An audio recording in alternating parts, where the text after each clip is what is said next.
Boa tarde para todos. É um prazer e uma emoção muito grande poder estar hoje aqui,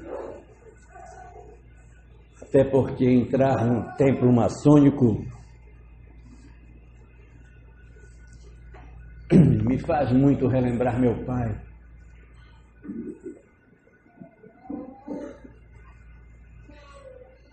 Isso é sempre muito emocionante.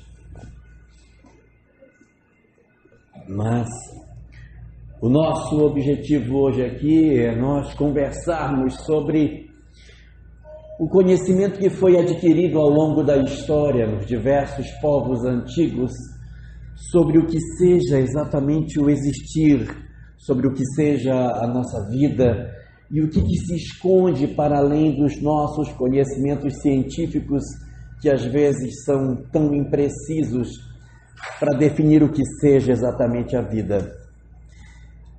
Isso porque mesmo quando nós nos debruçamos sobre as sepulturas mais antigas, ainda da época da pré-história, nós observamos um comportamento muito curioso nesses sepultamentos. As pessoas são sepultadas junto com seus objetos pessoais. Isso é muito comum.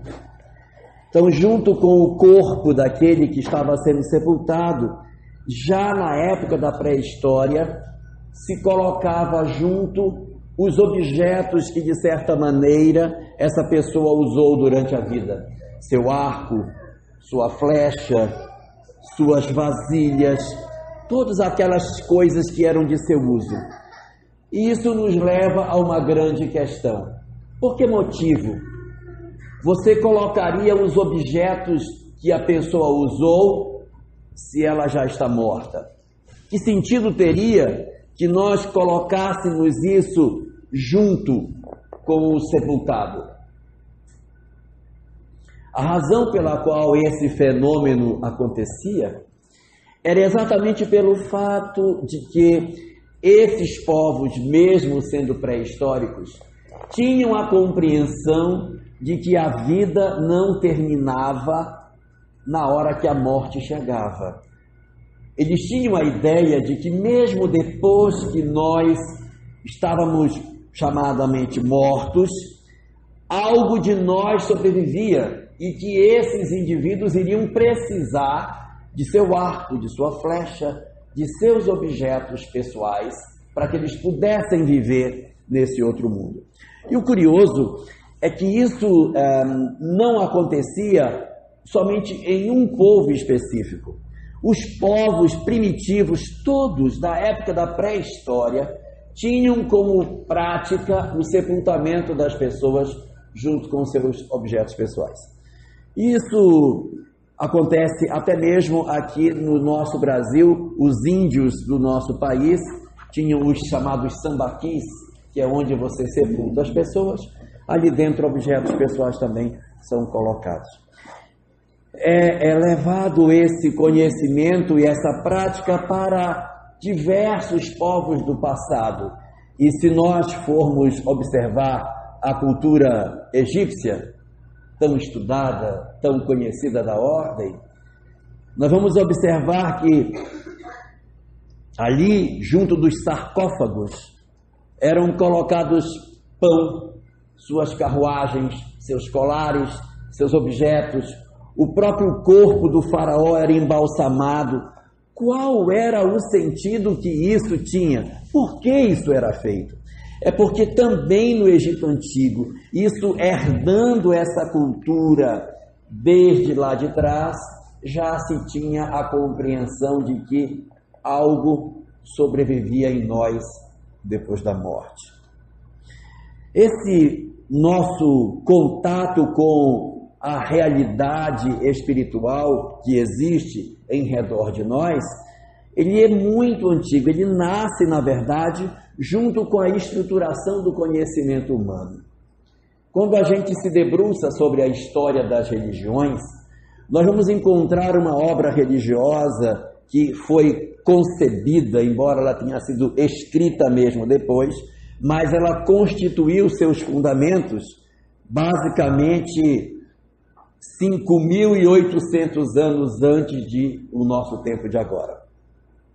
Ou seja, 3.800 anos antes do nascimento de Jesus, nós já tínhamos, numa região da Índia, a formação dos primeiros conceitos religiosos da humanidade, na composição de 4 livros, de 4 tomos, 4 verdades, 4 conhecimentos, chamados de Vedas.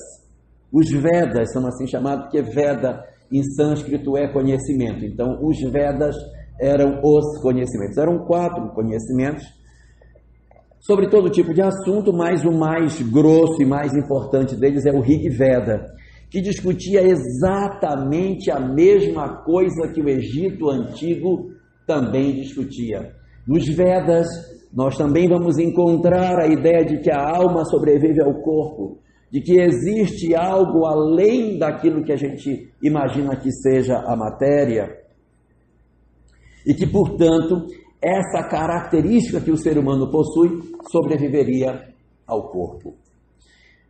O pensamento dos Vedas iria se distender e se tornar ainda muito mais pujante, muito mais claro, muito mais rico, 500 anos depois, quando Krishna, o personagem central de uma obra fantástica chamada Mahabharata, quando Krishna iria compor os seus 18 cânticos que formariam dentro do Mahabharata um pedaço tão importante chamado Bhagavad Gita.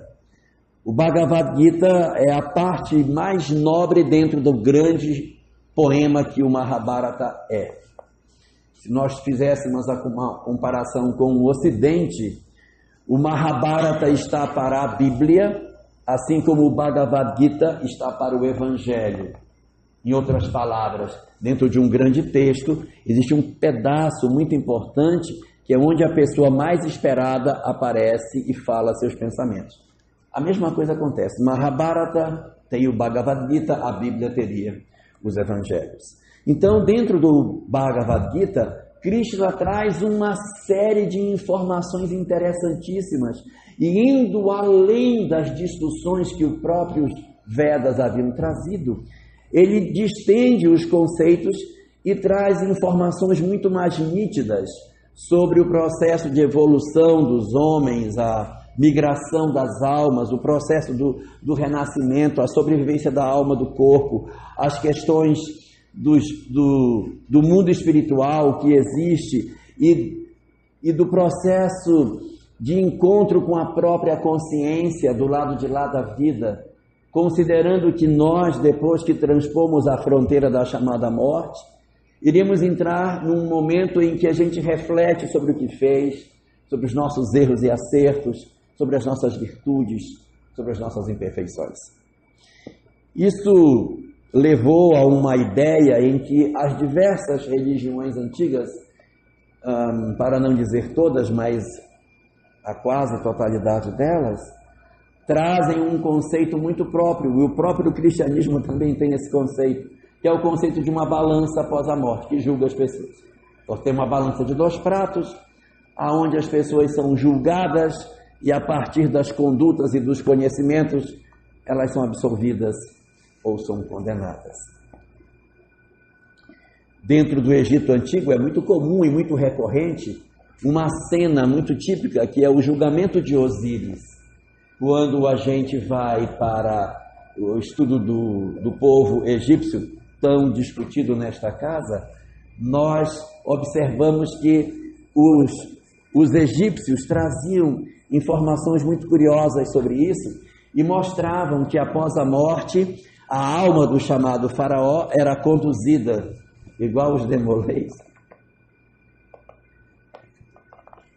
conduzida do lado de lá da vida pelo deus Anubis, que é o deus da imortalidade, para que o coração dele fosse pesado. Era colocada uma balança de 2 pratos, num prato era colocada uma pena da deusa da justiça, chamada deusa Maat. Então uma pena dela vai num prato e o coração do faraó do outro. O coração do faraó tem que ser mais leve do que a pena. Se o coração pesar mais, ele está condenado e vai passar por graves sofrimentos, porque existe um monstro que vive nas profundezas do rio Nilo, que come a alma do faraó se ele for condenado. Evidentemente, todas as pinturas onde isso aparece no Egito, o faraó sempre aparece absolvido. Não tem nenhuma pintura com o coração mais pesado, até porque os artistas não eram bons. Então, todo o coração do faraó está mais leve e a pena está, na verdade, mostrando que o coração do faraó está leve. Quando a gente visita a Quinta da Boa Vista, no Rio de Janeiro, existe uma sala só de múmias egípcias, tem 9 múmias, e lá tem uma estela. Estela é uma inscrição em pedra com hieroglifos, onde são marcadas textos. E tem uma estela que tem uma prece em favor da alma do faraó. E é interessante observar o que está escrito lá. E essa estela tem milhares de anos. Na estela está escrito mais ou menos assim: ó senhores deuses bondosos do Egito, cuidai da alma deste faraó bondoso, que cuidou das viúvas, que protegeu os pobres, que teve misericórdia com os menos favorecidos, que socorreu aqueles que mais necessitavam e que fez tudo o que poderia de bem durante o tempo que viveu na terra. Quer dizer, já naquela época, já se tinha uma ideia do que se tem que fazer para que os deuses do Egito tenham misericórdia das nossas almas. Mas o interessante é que este conhecimento, ele é um conhecimento que vai permeando não só o Egito, não só a Índia multimilenar, com os Vedas, com o Bhagavad Gita, mas ele vai aparecendo nas diversas religiões antigas. Todas as religiões do passado tinham esses conceitos, a ideia da imortalidade da alma, a ideia de um julgamento após a morte, todas tinham. E a ideia de que nós teríamos que ter um código de conduta para que nós pudéssemos, então, nos conduzir na vida e conseguirmos, na hora do julgamento, a nossa chamada absolvição. Deuses diferentes eram criados nos diversos povos antigos. Entre os gregos nós tínhamos tantos deuses, mas a ideia da imortalidade era a mesma enquanto no Egito as múmias eram guardadas para o retorno das almas no mesmo corpo. Lá na Grécia já se tinha o conceito da chamada palingenesia ou palingênese, que era a ideia de que as almas migravam para outros corpos, semelhante ao pensamento apresentado por Krishna no Bhagavad Gita. O pensamento grego falava que após a morte, as almas elas eram levadas pelo rio Stige, que passava por baixo da cidade, e Caronte, que era o condutor da barca, colocava as almas e cobrava uma moeda para levar o defunto para o seu julgamento. Então, quando morria uma pessoa, se já deixava a moeda na língua, porque Caronte vinha cobrar essa moeda depois para levar a alma para ser julgada.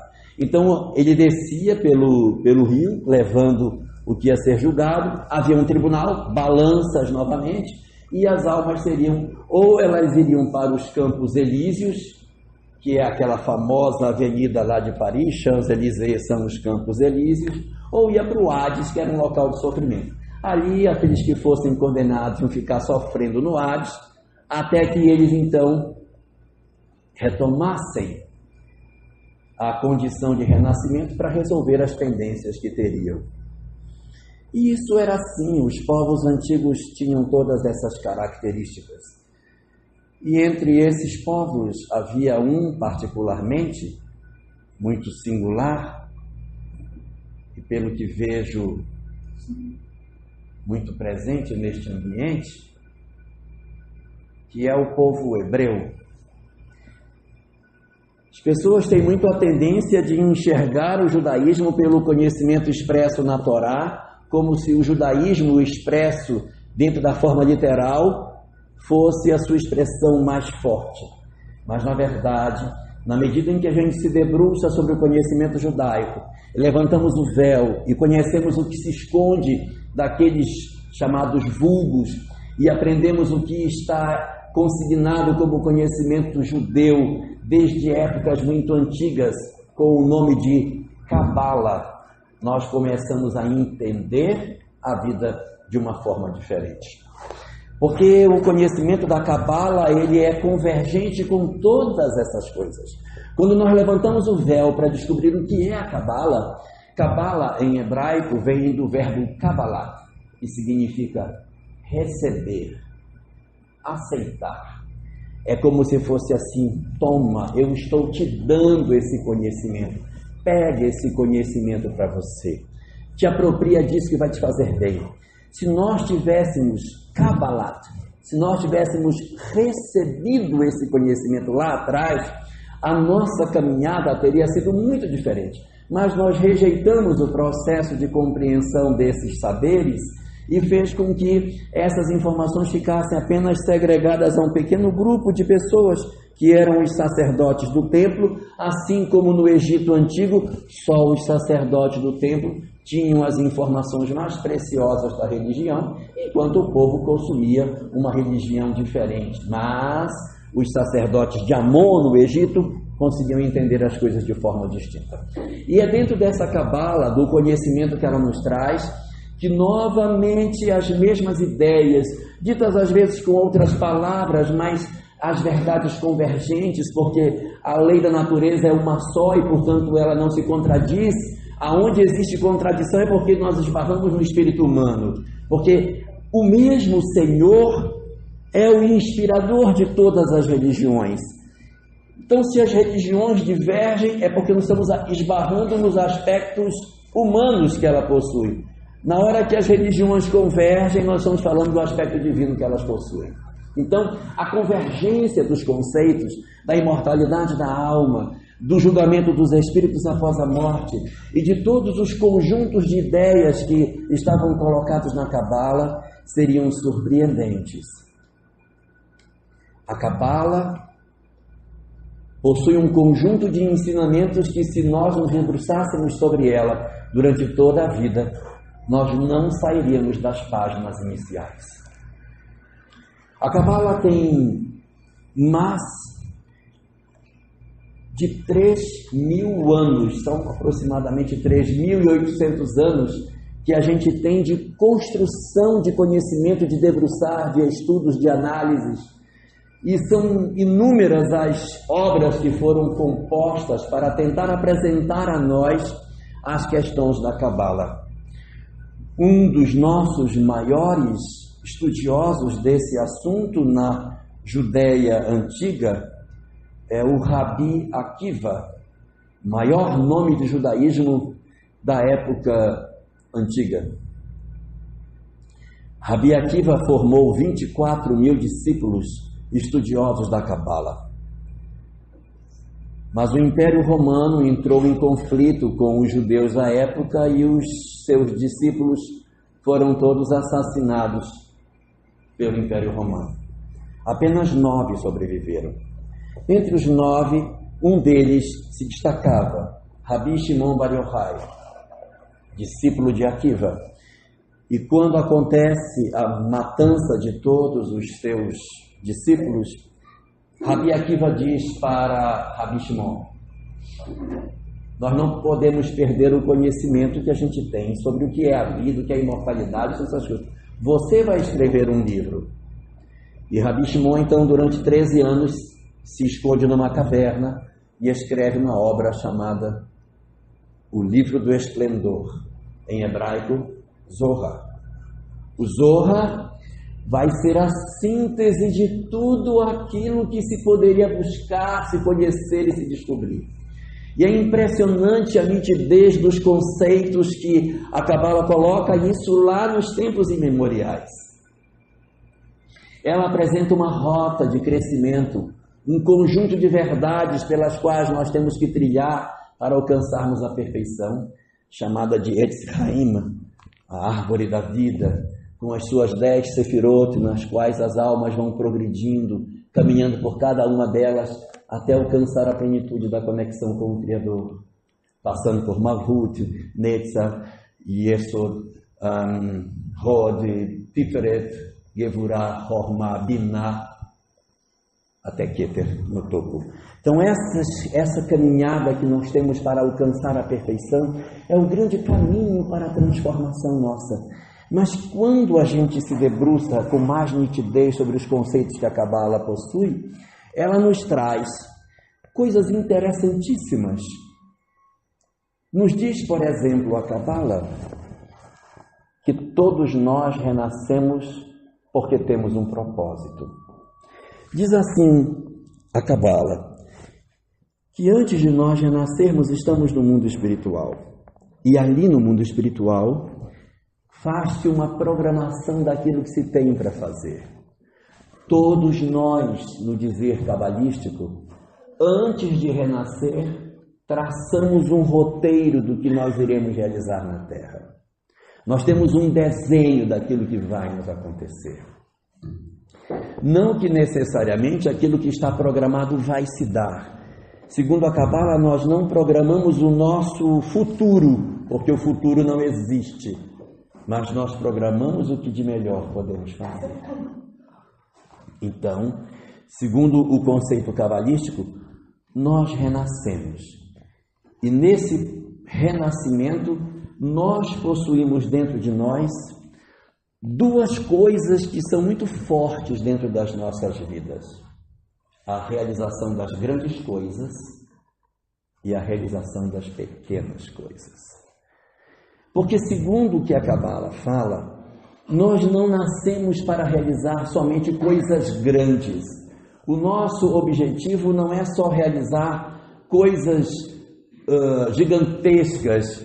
Eu me tornei a pessoa que trouxe a cura para o câncer.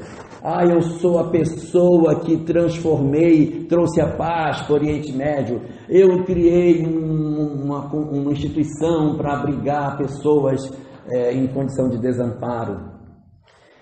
Diz a Cabala que na programação que nós temos existe as grandes coisas e as pequenas coisas. Grandes coisas e pequenas coisas. Nas grandes coisas está essa relação coletiva de você exercer uma profissão, você ser um médico, ser um engenheiro, ser um profissional qualquer, um professor, alguém que vai ter uma atividade coletiva. Mas ele diz, na Cabala, que essas missões, em que pesem serem grandes para o mundo, elas são pequenas para o espírito. Porque as verdadeiras grandes ações não são as grandes, são as pequenas. O que são as pequenas? É a minha relação com o meu próximo. É a minha relação com o que está do meu lado. Então, a Cabala, ela diz assim, não, realizar essa atividade profissional, isso é ótimo. Mas mais importante do que isso é cuidar do próximo. Esse conceito, amar o próximo como a si mesmo, que tanto o cristianismo usa, ele é na verdade judeu. Está no livro do Levítico, capítulo 19, versículo 18. É Moisés que cunha essa frase, amar ao próximo como a si mesmo. E se a gente for pegar em hebraico, o que está dito é isso mesmo. Não é para amar o semelhante, é para amar o próximo. O que é o próximo? O próximo é aquele que convive contigo. Então, quando ele fala que a gente tem que amar ao próximo como a si mesmo, ele está, em outras palavras, dizendo, aqueles que estão bem pertinho de você são as pessoas que você tem que ter a prioridade para cuidar. O próximo, assim, coitado, olha lá, o chinês, gente, está sofrendo tanto, temos que cuidar do próximo. Não, ele é o semelhante, ele não é o próximo. Quem vai estender o conceito de próximo para o semelhante é Jesus, na parábola do bom samaritano, que diz que o próximo é o samaritano. Então ele pega o conceito judaico, que era o próximo, e distende para o semelhante. São 3 camadas. A primeira camada é a camada do judaísmo, que diz que você tem que amar o próximo. A segunda camada é a camada de Jesus, que você tem que amar o semelhante. E existe uma terceira camada mais recente, em que diz que você tem que amar o outro e não somente o semelhante. O outro inclui o animal, inclui o vegetal, inclui o planeta, inclui tudo que está próximo de você. E segundo esse conceito mais moderno, na medida em que você se entrega para amar o outro como a si mesmo, o outro deixa de existir. Porque se eu amo ao outro como a mim mesmo, a dor do outro é a minha dor. Então já não existe mais a minha dor e a dor do outro, existe apenas a minha dor. Às vezes a gente vai assim a um velório e a família está inconsolável, chorando, e as pessoas estão lá pensando assim, isso é muito difícil, né? Nossa, você até se condói, mas não consegue sentir a perda daquele filho. Então, quando eu amo ao outro como a mim mesmo, seria eu sentir em mim a dor que o outro sente. Quando eu amo ao outro como a mim mesmo, eu sinto a dor dele como se fosse minha. Então, como eu amo como se fosse eu, ele deixa de existir, ele é um reflexo de mim mesmo. Mas o conceito de amar ao próximo como a si mesmo é um conceito que está dentro do judaísmo. E daí, a preocupação que a Cabala diz é que nós temos que nos debruçar para cuidar dos mais perto, dos que estão mais ao nosso lado, daqueles que dividem, que renteiam conosco. E dentro deste conceito, observando aquilo que está disposto dentro da literatura do chamado espiritualismo moderno, que é toda uma frente de ideias composta por diversas doutrinas. Aí podemos colocar o Espiritismo, a Rosa Cruz, o Círculo Esotérico da Comunhão do Pensamento, o racionalismo cristão, a Teosofia, a Fraternidade Branca, a Seichonoye, a Igreja Messiânica e todo um conjunto de religiões e de doutrinas que são convergentes nos seus princípios e que impressionantemente espelham o pensamento da Cabala. Em todos esses espaços nós vamos perceber que essas doutrinas, independente de ser espiritismo, independente de ser Seichonoye, messiânica, qualquer uma delas, a Ordem Rosa Cruz, não interessa qual, você vai descobrir em qualquer uma dessas portas que você entrar a importância que existe, conforme diz a Cabala, desse próximo mais próximo, porque é esse próximo mais próximo que é onde estão as coisas pequenas. A coisa pequena que nos faz grande é a relação do miúdo, do pequenino. Às vezes eu sou um grande médico, mas em casa não está legal.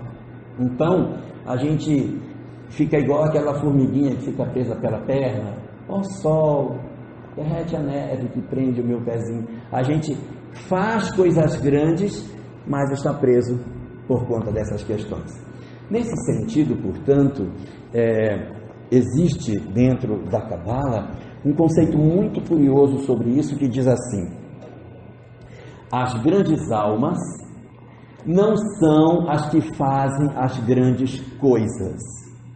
As grandes almas não são as que fazem as grandes coisas, mas as grandes almas são aquelas que colocam grandeza nas pequenas coisas que fazem. Então as grandes almas são aquelas que, quando vão cozinhar, cozinham com mais amor. Quando vai dar banho num filho, dá banho com mais amor. Quando vai sentar para fazer a tarefa com ele, faz a tarefa com mais amor. Ou seja, existe uma entrega maior nas coisas simples. É isso que denota as almas grandes, porque só as almas grandes conseguem enxergar grandeza nas coisas que são pequenas. E eu dou um exemplo. Imaginemos Jesus, o Messias tão esperado, seu nome alardeado em tantas profecias. De repente ele vem a Jerusalém, vem a Israel, faz a sua pregação e decide ir a Jerusalém. Na noite que antecede a sua prisão, o que fez Jesus, sabendo que iria ser preso, torturado, crucificado, sabendo que ele iria enfrentar a morte no dia seguinte, o que foi que ele fez? Pegou um cavalo e fugiu. O que fez ele? Jantou com os amigos. Sentou com os amigos, vamos jantar. e tem uma conversa longa. Quem de nós, sabendo que seria preso no dia seguinte, que veio para uma missão multimilenarmente esperada, iria tirar a noite anterior da sua crucificação para dizer: e aí, gente, como é que você está? Está tudo bem? E ele não se desesperou, dizendo: não, eu tenho que ir para outro lugar, não posso ficar aqui, eu tenho me dar um cavalo, eu tenho que ir no Líbano, eu tenho que ir na Pérsia, eu tenho que pregar. Não, agora é com vocês, galera.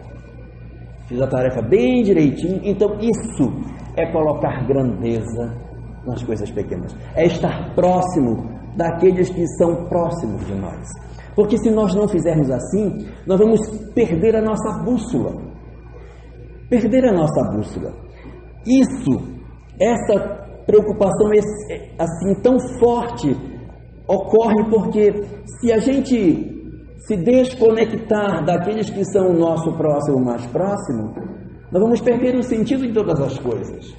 Porque às vezes nós fazemos grandes obras assistenciais, grandes coisas, e aí dizemos assim: não, eu não posso, porque eu tenho que cuidar disso, cuidar daquilo, tenho tarefas grandes para fazer. E aí é de se perguntar: e se eu não puder fazer isso? E se eu falhar, outro poderá me substituir nessa tarefa de atender os que sofrem, atender os que padecem, nas instituições que a gente cria para isso? Certamente que sim. Se a gente falhar, outros podem nos substituir. Mas se nós falharmos com os nossos filhos, quem vai nos substituir? Então essa é a tarefa essencial, primeira, prioritária, é o foco maior das nossas vidas. Porque se nós viemos com um propósito, não faz sentido que esse propósito não passe pela família, não faz sentido. Porque se for assim, Deus terá errado. Porque Ele constituiu um grupo de pessoas para conviver comigo na mesma casa, para eu não cuidar deles. Qual é o sentido que tem a sabedoria infinita do Criador reunir num lar um grupo de pessoas que às vezes até nem se dão bem, às vezes tem dificuldade, se não for para que a gente se aproxime, se não for para que a gente esteja mais próximo e que realizemos juntos um resgate das nossas emoções? Se é verdade que nós nascemos por um propósito, é preciso descobrir o propósito ao qual viemos. A Cabala diz que enquanto a gente não descobre o propósito porque veio, nós somos eternamente insatisfeitos. A gente não sabe o que faz, a gente começa um curso, muda para outro, aí não, acho que eu vou casar, não quero casar mais não, acho que eu vou embora de Portugal, não, agora não volto mais, agora eu voltei. E nada nos satisfaz, nada nos preenche, nada nos enche. Por quê? Porque a gente ainda não achou a que veio. O que é que eu vim? Meu Deus, o que é que eu vim fazer aqui? Se todo mundo vem com um propósito, qual é o meu propósito? A gente não vem com bula, nasce sem bula, isso é tão ruim, porque isso é tão bom. A gente nascesse com uma bula pendurada no dedo, aí você olha, esse aqui, propósito dele é tal. Então é o seguinte: os propósitos para o mundo social, os propósitos do mundo secundário, fundo profissional, são secundários. Eles não são prioritários. O propósito prioritário das nossas vidas são o próximo mais próximo. Então é a gente entregar um pouquinho mais do afeto que a gente tem. A relevância da questão desta relação é tão forte, isso é tão significativo, que a primeira das virtudes da ordem de Molay, que poderia ser o Criador, é o amor filial. Porque se você não constituir a base da família, não tem como você se conectar com o sagrado. Porque se você não fizer a estrutura de demonstrar afeto, de conjugar as pessoas, de dar um sentido de amor e de nós conseguirmos nos entender, nós não conseguiremos chegar a lugar nenhum. Nós vamos morrer dentro do ovo porque a gente não vai conseguir fazer nada. Então, o primeiro de todos os princípios da ordem é exatamente o amor filial, para que a gente consiga sempre ter essa conexão, não só dos pais em relação aos filhos, mas também dos filhos em relação aos nossos pais. Porque, a despeito de todas as dificuldades que a gente possa ter com eles, nós temos uma dívida impagável com eles. Mesmo que eles tenham nos abandonado, que eles não tenham participado da nossa história, só de nos darem a condição de nós retornarmos à vida, de nós estarmos aqui e de ter alguém nos cuidado, nós temos uma dívida que não tem como pagar. O ser humano é tão dependente que ele precisa sempre de outro para cuidar dele. Nós não somos como os outros mamíferos, que nasce, se sacode e vai embora, ou como uma tartaruguinha que rasga o olho e vai embora para a água. Nós necessitamos de família para poder sobreviver. Então, é essa necessidade imperiosa de nós amarmos ao próximo mais próximo que faz com que a família tenha tanto sentido dentro das nossas existências. Agora, se nós conseguimos construir e fazer um trabalho de conexão com os nossos que são da nossa família, nós estamos prontos para buscar aquilo que não se vê. O segundo princípio da ordem de Molay é a reverência pelo sagrado. Porque se nós não tivermos a possibilidade de nós nos conectarmos com o divino, vai ser muito difícil. Nós vivemos um período de muita dificuldade porque a nossa sociedade, ela criou facilidades muito interessantes. Nós vivemos uma sociedade tecnológica como nunca vivemos. Na verdade, os pais vivem numa sociedade na qual eles não foram criados. Então eles não sabem como viver nessa sociedade, porque eles não sabem como é que ela é. Nós não nascemos assim. Nós viemos de uma outra realidade social muito diferente. Eu vou dar um exemplo para vocês que são mais jovens. Os mais velhos devem lembrar. Antigamente, quando a gente ia para a escola, aqui todos são testemunha do que eu estou falando. Quando nós íamos para a escola, nós levávamos o nosso lápis para a escola. E quando chegávamos na escola, nós apontávamos o lápis com que objeto? Uma gilete. Todo mundo tinha dentro do livro uma gilete. Quando a gente ia apontar, a gente pegava aquela gilete, ia para o canto onde tinha o cesto, apontava o lápis e colocava a gilete de volta. Eu pergunto, vocês têm notícia de alguma agressão de alguma criança com aquela gilete que ficava dentro? Porque todos os dias, centenas de giletes entravam nas escolas. Isso acontecia todos os dias, todos os meses, anos a fio, a gente tinha aquela gilete. Ouviu falar de alguma história? Então ponha hoje. Experimente por hoje. Não ponha. Não ponha. Era uma sociedade muito diferente. Nós não sabemos, nós pais não sabemos como lidar numa sociedade que nós não vivemos. Porque a sociedade anterior era parecida com a nossa. Mas essa geração fez uma mudança tão grande na forma de convivência que as coisas ficaram muito difíceis. Então, as relações familiares se esgarçaram e, consequentemente, a relação com o Criador, em consequência, também se enfraqueceu. Então, nós vivemos desde o século XIX um crescimento da questão do materialismo. Nós nunca antes do século XIX experimentamos uma sociedade que não acreditava em Deus. Em toda a história da humanidade, desde o princípio, quando o homem primitivo colocava na sepultura, lá na pré-história, eles tinham uma ideia de um ser superior que gerava a vida e tal. Essa construção a gente vai perder no século XIX.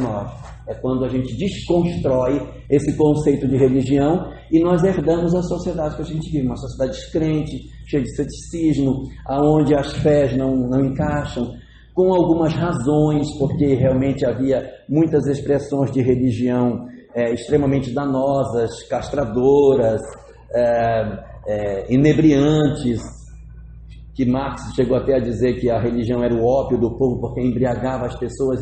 Eu sofro, mas depois que eu morrer, nossa, eu vou ficar tão bem que vão humilhar esse pessoal que é rico, vocês vão ver só, devo lá de lá, quem é pobre vai ser rico lá e eu vou acabar com vocês. Então essa leitura, Marx critica, com justa razão, pela forma como nós interpretávamos os conceitos religiosos do século XIX, provocando a religião que nós temos hoje. Mas, tínhamos naquela época. Mas o interessante é que hoje a gente precisa resgatar essa conexão. Nós precisamos voltar a refazer o fio invisível que nos conecta com o espiritual, que nos liga com as coisas que dizem respeito às nossas vidas. A Cabala tem umas histórias interessantes sobre isso. A Cabala fala de 4 sábios que tentaram entrar no conhecimento cabalístico: Ben-Azai, Ben-Zomar, Elisha, Ben-Abuia e Akiva. Ben-Azai, todos eram rabinos famosos. Ben-Azai entrou, ficou tão fascinado com a Cabala que ele ficou fanático e perdeu a conexão. Esse morreu para lá. O segundo, que chama-se Ben-Zomar, entrou, ficou tão assustado com tudo que ele leu, com tudo que ele viu, com o susto que ele levou em relação à vida que ele tinha e o que ele sabia, que ele enlouqueceu. Elisha Ben-Abuia, que na literatura judaica é difícil achar o nome dele, porque o nome dele foi apagado dos escritos, ele é só conhecido como Ha'achar, aquele outro que não pode ser falado. Ele entrou e à medida que ele foi estudando, ele foi perdendo a conexão com o sagrado. Ele foi perdendo a fé e ficou um homem totalmente arredio à religião. Esse representa todos esses segmentos entre nós que se conectam com o divino e passam a ter uma relação de frieza e de distanciamento da fé. E o quarto deles, Akiva, o único que conseguiu se iluminar.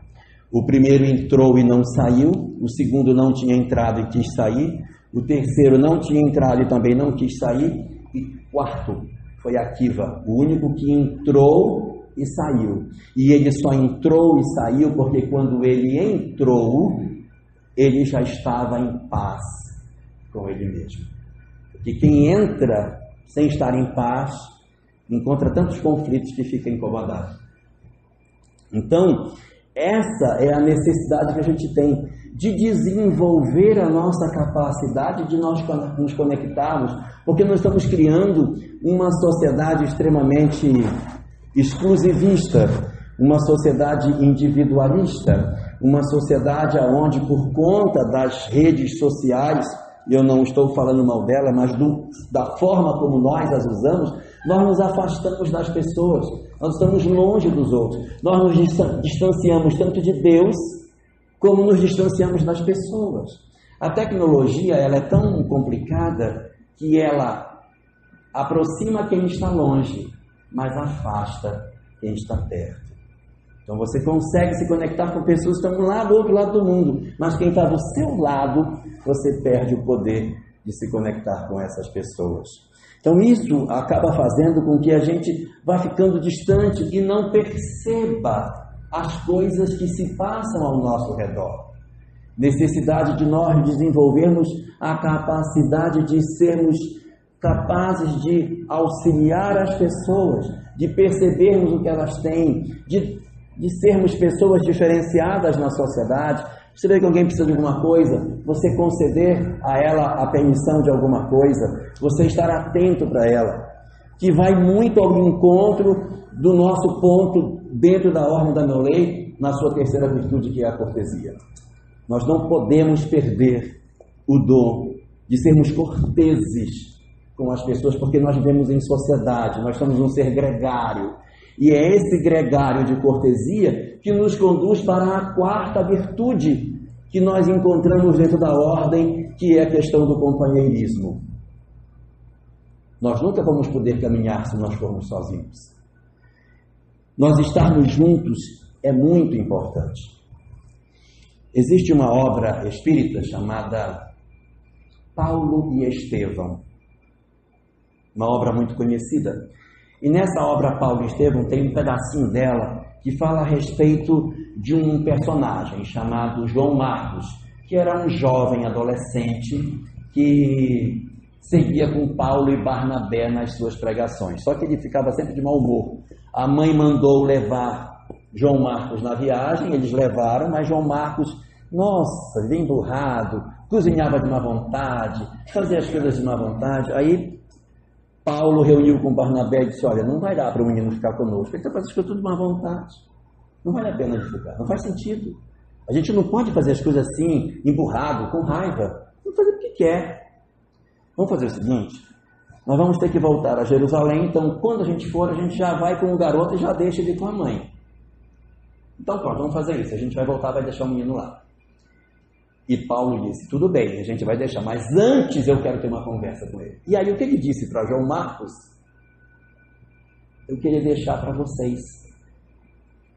Disse Paulo para João Marcos: nós vamos levar você de volta para sua mãe, mas quero te fazer um pedido. Não se afaste de nós, não se desgarre do grupo, não solte a nossa mão.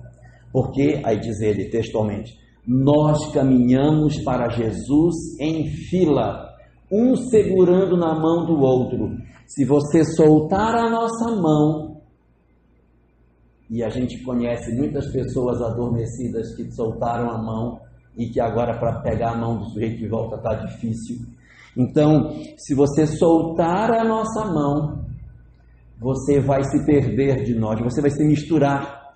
E você vai ter que esperar um outro grupo, não sei quando, para que nessa outra leva você tome a mão deles e siga. Então não solte a nossa mão, caminhe conosco. Companheirismo, capacidade de nós, evidentemente, podemos fazer a nossa relação juntos uns com os outros, para que a gente possa dar sentido a todas as coisas que a gente tem a chance de conhecer dentro da Ordem Demolei. Porque uma das questões que hoje tem muito afetado a nossa juventude são as dificuldades que essa juventude tem na relação que ela mantém com os outros, a forma de lidar. Esse companheirismo está muito fragmentado, ele está muito ferido, e a gente está observando que as pessoas acabam não sendo mais sinceras nas coisas, não sendo mais tão verdadeiras. Existem tantas mentiras, as redes sociais têm tantas mentiras, as pessoas adoram bater foto no Facebook, está todo mundo lindo, rindo, maravilhoso. Vai ver por dentro, a família toda esbagaçada, mas a foto é a coisa mais linda. Agora, esta semana, a moça que o rapaz teve aquele problema com ela, que ela caiu do prédio, o Facebook do casal é um conto de fadas. Mas a realidade conjugal é outra, ou seja, a gente não está conseguindo ser verdadeiro, a gente precisa ser verdadeiro nas nossas relações. Nós temos que procurar... nessa relação de companheirismo, de cumplicidade, nós sermos verdadeiros no que nós somos, senão a gente acaba não sendo um amigo leal, não sendo uma pessoa que vai ter os seus princípios muito claros. E se a gente perceber, aquela quinta vela ali representa especificamente a fidelidade. Que a gente tem que ser fiel a todas as coisas. Essa fidelidade, ela se estende a todos os sentidos. É a nossa honestidade, é a nossa capacidade de apresentarmos as coisas como são verdade, a nossa relação com os nossos pais, a nossa relação com as pessoas que a gente namora. Hoje a gente vê muitas pessoas muito frágeis do ponto de vista afetivo, a família está muito fragilizada, então o namorado assume uma importância muito grande. Então a menina acha o namorado a pessoa mais importante. Quando ele falta para ela se desestrutura, ela perde o chão. Então a gente tem que tomar muito cuidado com isso.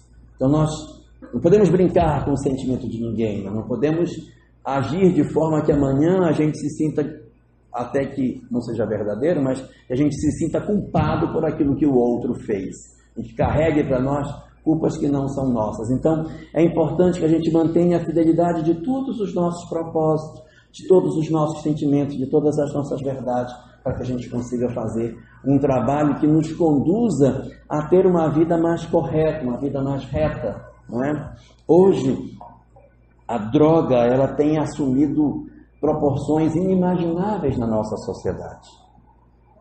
Está aqui o pessoal que não me deixa mentir. Antigamente, na escola, a gente tinha a notícia de olha, fulano, aquele cara, aquele ali, ele usa, o irmão dele usa.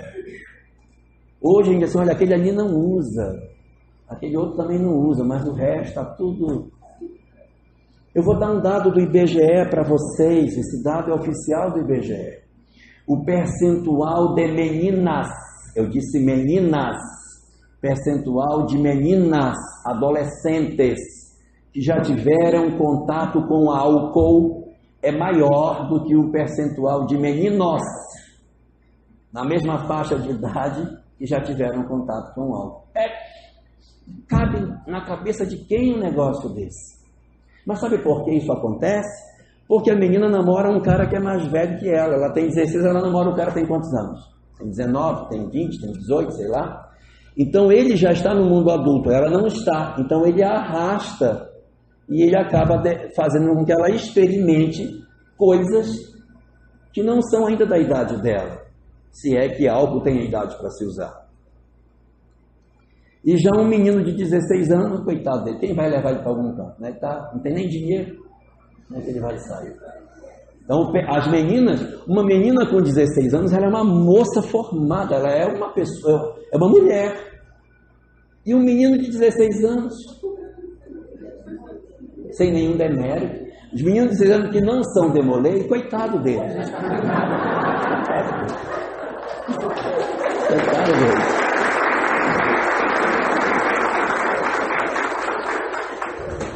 E é assim, hoje a droga ela está muito mais próxima das nossas vidas do que a gente imagina. E a grande porta de acesso às drogas é o álcool, não se iludam. Não, eu só vou beber, mas é essa a porta por onde a gente passa. Porque quando a gente bebe junto o juízo. Aí você bebe, aí o cara vem e traz uma maconha, você experimenta, o cara experimenta cocaína, experimenta uma coisa, experimenta outra. Quando você vê, aquilo que aparentemente estava distante de você está mais próximo. Então o álcool, ele é uma porta muito perigosa para que a gente se corrompa. Tanto quanto nós pudermos manter uma distância disso, tanto será melhor para as nossas vidas. Quanto mais a gente puder não ter contato com o álcool, melhor. Se puder viver a vida inteira, melhor ainda. Nós não necessitamos quimicamente de álcool para viver, nós não necessitamos. Então, se a gente faz uso dessa substância, é porque de alguma forma a gente aceitou utilizar. É como cigarro, a estrutura do ser humano não precisa de cigarro, não precisa de tabaco. Mas a gente acaba usando e vai se acostumando e vai ficando cada vez mais próximo desses usos. Então, é aí, nesse convívio com o álcool, nessas convivências, que a gente vai perder aquilo de mais belo que a gente tem, que é a nossa pureza. E é muito ruim quando a gente percebe que a gente desceu, porque o poço da desonra, ele não tem fundo. Então a gente tem que tomar muito cuidado, principalmente quando nós somos jovens, pelos inúmeros convites que a gente tem e pelas propostas de que, você não é homem, então. Homem é quem sabe tomar conta da sua vida, é quem decide o que vai fazer ou não vai fazer, independente de precisar de uma substância ou outra para poder abordar uma garota, para poder dançar, para poder isso. Quando a gente depende de alguma substância, a gente, coitado, é escravo dela. Nós temos que ser capazes de nos divertirmos sendo puros por dentro. Puros. Na hora que a gente insere na nossa vida esse tipo de comportamento, a nossa pureza já desceu. O nosso sexto princípio da ordem, nós perdemos na hora em que a gente aceita se corromper, que a gente aceita essas drogas, que a gente faz todos esses mecanismos de movimentação que nos levam para o caminho que a gente não deve. Se a gente for conectar o primeiro de todos esses pontos, a primeira das virtudes, que é o amor filial, como a questão da pureza, a gente vai perceber a importância que tem para os pais nós não nos corrompermos.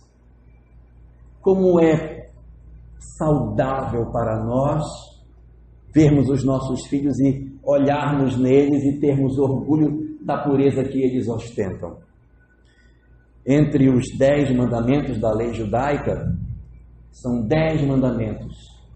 4 para cima são para Deus, 5 para cima são com o próximo, e exatamente o 5º mandamento não é nem para Deus nem para os homens. Está bem no meio porque está entre Deus e os homens, que é: honrarás teu pai e tua mãe, para que se prolongue os dias na terra que o vosso Deus vos dá. É o único dos mandamentos que tem promessa. Honrar pai e mãe é dar honra a eles, é eles terem orgulho de quem nós somos, é nós podermos dizer: esse aqui é meu filho, não tenho prazer de apresentar, mas, ai meu Deus, meu filho é um problema, esse é meu filho. Então, honremos nosso pai e a nossa mãe, preservando a pureza que a gente tem, percebendo o grandioso sentido da vida que a gente possui, porque nós não podemos mais viver numa sociedade onde a pureza se perdeu, onde os valores e a convivência com o errado se tornou quase que uma regra e exceção são aqueles que são corretos. O nosso país exige demais de nós que essa pureza ela seja levantada por todos aqueles que têm interesse de uma sociedade melhor. Então, a expressão da nossa 7ª virtude através do patriotismo é exatamente a nossa capacidade de nós agirmos no país com a pureza dos nossos propósitos, sem nos corrompermos, sem nos deixarmos levar pelas grandes sugestões que as pessoas possuem de que riqueza é bom, de que passar por cima dos outros é bom. Isso não vale a pena.